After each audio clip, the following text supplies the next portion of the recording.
Hello, my name is Burke Hedges, author of the best-selling book, The Parable of the Pipeline. I open my book with a story about Pablo and Bruno, who take two very different paths in their quest for financial independence. What you're about to see is the delightful animated story of their adventure. So, sit back, relax, and enjoy the life-changing lessons in The Parable of the Pipeline.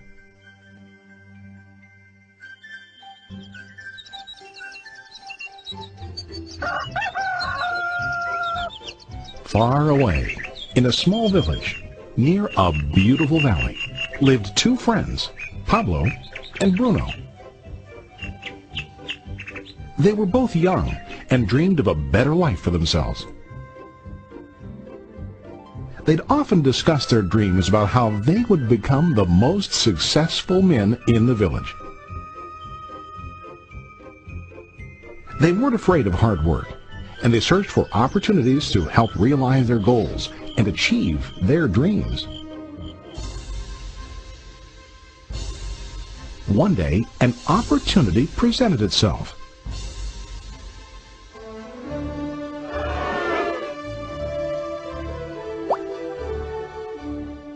The mayor of the village decided to hire two people to bring water from a spring up on the mountain, across the valley, back down to the village. They were to be paid based on the amount of water delivered to the village. Bruno and Pablo enthusiastically got to work. Every day, from morning till evening, they carried buckets to and from the spring. They worked hard, carrying water to the village. In the evening, they'd return home with their day's wages.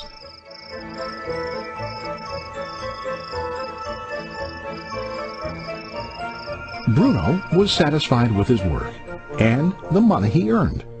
He was sure that with this work he could achieve his dreams.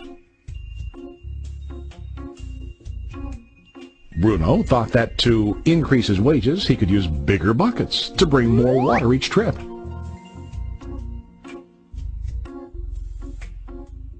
He believed with a larger income he would soon be able to buy a cow and the house that he dreamed about.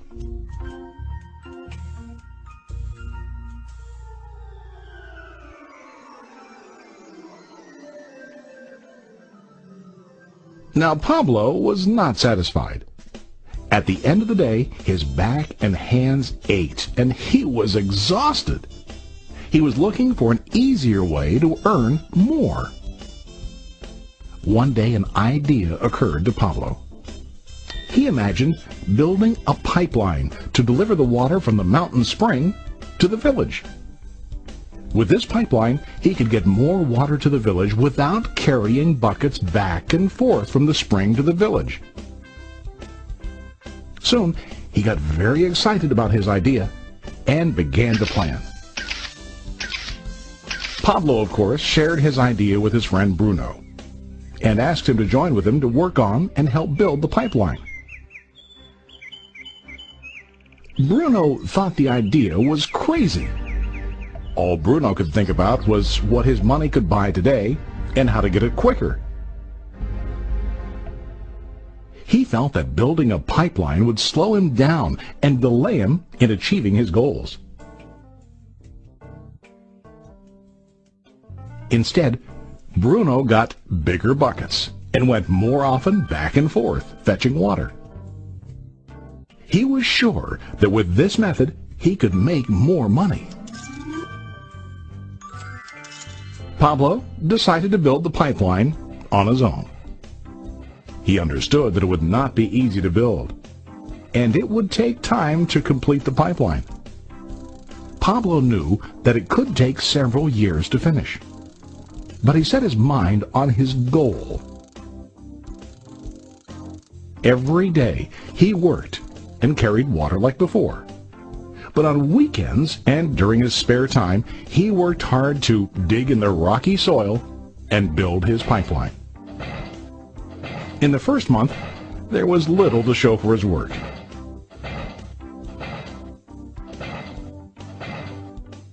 Bruno and the villagers laughed and teased him. They called him Pablo the Pipeline Man. During this time, Bruno's income doubled. He already bought a cow and a bigger house. His lifestyle changed. He now spent time after work in the bar, enjoying his hard-earned wages from delivering water.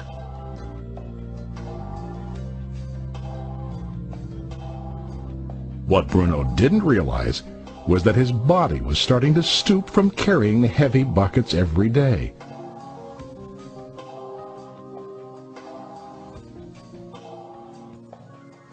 His face looked worn and his body tired. Soon, he began to carry less and less water due to the wear and tear on his body.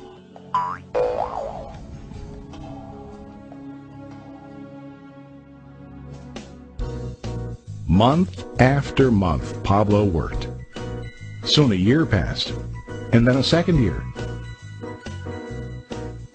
Finally, Pablo finished his pipeline. He now used his pipeline to deliver water to the village instead of carrying buckets. Pablo was now earning more money than ever before. The water continued flowing to the village, while Pablo wasn't working. While he slept and ate, the water flowed. Pablo was happy and proud of his insight, persistence, and hard work. Now his income flowed as long as the water flowed through his pipeline.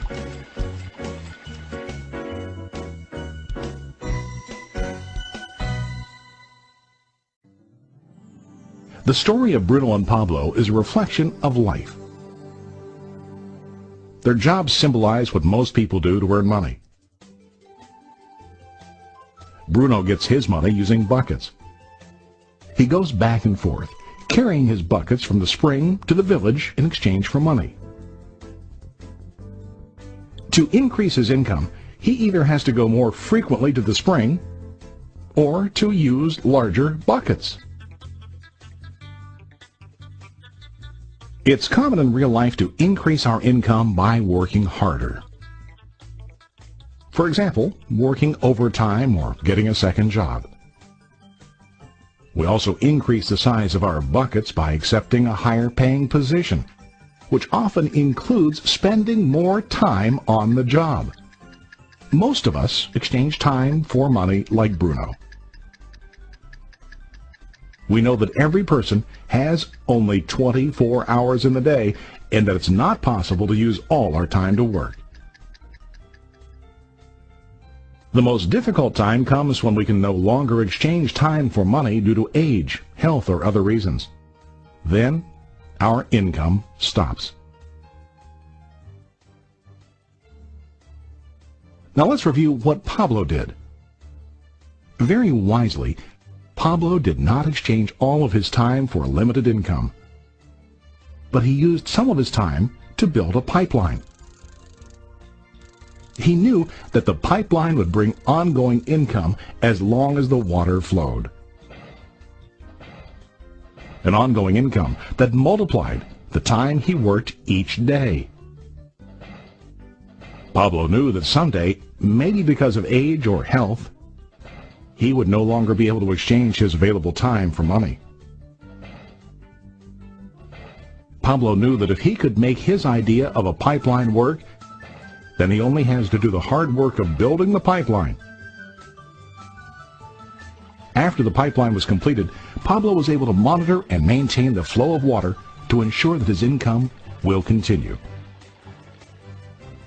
Pablo has shown us that to earn an income, we don't always have to directly exchange time for money. There really are better ways. How about you? Are you still like Bruno, who directly exchanges time for money? Or do you want to be like Pablo, building and maintaining a pipeline for ongoing income? If you are interested in the idea of building your own pipeline, contact the person who lent you this presentation. You can start building your pipeline